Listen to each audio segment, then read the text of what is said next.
This Transformers 96 at another review. This time Marvel Universe Series 3 Wave 3 Doctor Doom. So here you go. So yesterday I did my review of the Falcon and everything. I said that I didn't like him, very disappointed. So now, done with that, it's time to get back with the good figures. And starting off, we have Doctor Doom. Very nice. So here's the package. I'm liking this artwork. I think it could have been a little bit better. It's a good artwork though. Pretty decent for what it is. Marvel Universe Doctor Doom. And on the back here, got a picture of Doctor Doom. The rest in the wave, I have them all. This guy's review should be yesterday. This guy's review should be 2 days ago, and this one should be tomorrow. Doctor Strange. So here you go. So, Doctor Doom. So, from my understanding, and correct me if I'm wrong, but this is supposed to be a direct repaint of the original Doctor Doom that was released in a 2-pack with Absorbing Man. That's what I'm under the impression of. That's what I've heard in another review. If I'm wrong, just tell me. So yeah. So here's a figure, Doctor Doom. That's what his base says, 15. He is a cool figure. He's one out of 2 figures that doesn't have a variant. So that's kind of strange. Just because there's been a lot of variants this wave. I don't know what it is, but yeah. So Doctor Doom, let's go over articulation. He's got a ball hinge shoulder. It's not the best ball hinge, but it's a decent ball hinge. It's just really the quality of the hinge isn't fantastic. I will say that. Swivel, bicep. I think that's what you call it, bicep. And then a ball hinge shoulder, ball hinge elbow, new joint. So not just a swivel up here, we also have a swivel and hinge in the elbow. Very cool. Swivel wrist, ball jointed head, ball jointed upper torso, ball jointed thighs, double hinge knees, and hinge swivel ankle, and one more point of articulation, a waist swivel. So awesome. So a waist swivel and a ball hinge, elbow is really awesome. Those are the 2 new parts of articulation from him that differs from the other Marvel Universe figures, so that's very cool. So the only reason I'm a little skeptical that this was the 2-pack is because he's got extra articulation. Maybe they had extra articulation in the beginning figures, and then just kind of went and cut some articulation for budget reasons, and now they're just starting to bring it back. Maybe that's what it is. I'm not sure though, because the new figures seem to have some extra articulation. He's got a gun holster, but he doesn't come with a gun. He doesn't come with any accessories. That's gonna be just about my only gripe with this guy. It would have been so easy to give him an accessory, because in the original pack he came with a gun, so you could just repackage it. Be nothing. Or you could just repackage the electros from Electro. You don't even have to repaint them, just repackage them. So there's so many different accessories that would have just been a repacking thing. You know, they didn't have to repaint it, they didn't have to make any new ones, just a bunch of stuff that they could have repackaged for him, and they didn't, which is a shame. I can't say I love it, and considering this is just a reused figure, just a repaint, I would have hoped that they put a little bit of extra effort in it by giving him an accessory.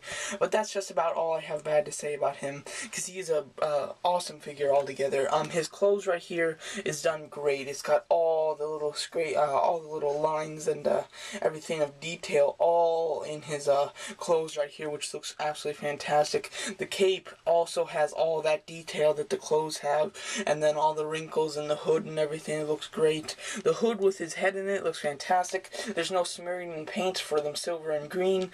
He doesn't seem to have eyes. No pupils at least. Just has really nothing in there. So that's kind of interesting.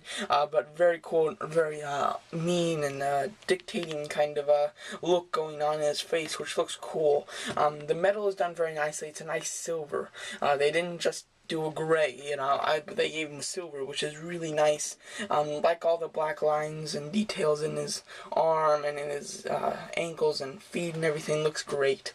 So all in all, it's really great. He's got a kind of split, I don't know what you call this dress, I'm going to say, so that he can do wide leg poses. The only thing is, though, when you pick him up, his legs, they kind of go together more. So when you have him out like this and then put him on the table, it should be fine. But when you just have him out, it should just, his legs go in, which isn't fantastic, but it's okay. The belt's done. It's very nice. And no mispaints on the belt. I'm surprised. Usually with this gold going in this black and just very thin gold, I'd expect it to be some mispaints, but it isn't, which is awesome. His little chain that holds his cape on his body. It's done very nicely. They could have done a little bit more with quality control on this, but that's it. I'm not going to gripe on that because of how good the quality control with paint is on the rest of the figure. I'm not going to talk about that. So yeah, but all in all, a fantastic figure, a must-have for all of you Marvel Universe fans, for all of you Fantastic Four fans, and for all of you Doctor Doom fans. So yeah, just if you fit any of those qualities, you will love this guy. Probably the best Doctor Doom figure that I've ever owned. I haven't owned many Doctor Doom figures though, but probably the best out of the ones that I have owned. Very nice. Looks great on the base. Just looks great. I guess you can kind of call his cape an accessory.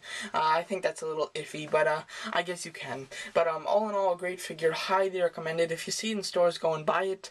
I went to stores. What was it? I went when I got this, guys. One day I went and just, okay, so the review's over, so if you don't want to hear anything else, you can just go, but this is just a little side note. So the first time that I went to a Target and found this wave, they had Scar and Scarlet's the Spider. Picked them up, very nice. Then about 4 days later, I went to another Target. They had all of the wave. They had every figure, and then they had 2 of every figure, except for Doctor Strange, which they only had 1. I picked up Doctor Strange, Doctor Doom, and Falcon, so I took 3. So that left, 4, 5, 6, 5, 6, they left 6 figures, okay, and then, so then the next day after doing that, I came back, because they had this new sale going, pretty good sale, so I just went back to look at, toys, you know, and everything, see if they had any left, and out of everything, they only had 1 Scar figure left, one of those Hulks, and, so yeah, so they sold 5 figures within the night. I picked those 3 figures up around 8, and then I came back around 2 o'clock, so 8 at night to 2 o'clock in the afternoon on the next day, and they had already sold 5 of the wave. So it seems that this wave is quite popular. You can find it. I haven't seen it since that. You can find it, but it seems to be pretty popular, especially Doctor Strange. He's the rarest. Very lucky to find him. So if you find this guy, definitely pick him up. Find Doctor Strange, pick him up. Scar, definitely pick him up, and then the last 2 you don't need to, but you can. So there you go. Just a little adding, just so you know. So there you go. So that's my review of Marvel Universe Doctor Doom Series 3 Wave 3. Thanks for watching.